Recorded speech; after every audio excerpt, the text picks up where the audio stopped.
Welcome to Montpelier Station, which is part of James Madison's Montpelier. Rail service first came to Montpelier in 1880 when the rail line was finished between Charlottesville, Virginia and Orange County, Virginia. As a flag stop, trains only stopped at Montpelier when passengers needed to be dropped off or picked up. The last train flagged at Montpelier in 1967. This train depot was constructed in 1910 using plans from the Southern Railway. The plans called for the construction of two separate waiting rooms, one for colored passengers and one for white passengers.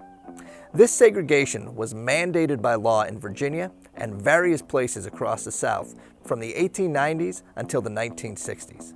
Today, the train depot has been restored by the Montpelier Foundation to reflect its early 20th century appearance and to document a time of legalized segregation in America.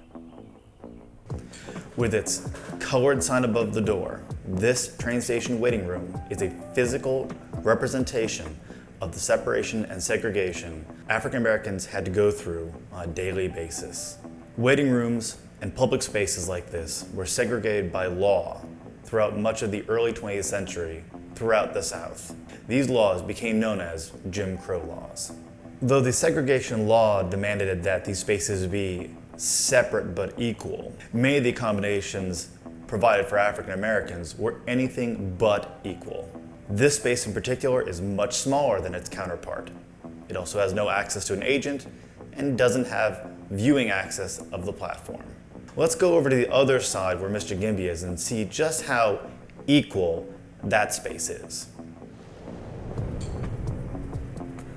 Segregation was not just about the physical separation of blacks and whites, but an assertion of white dominance.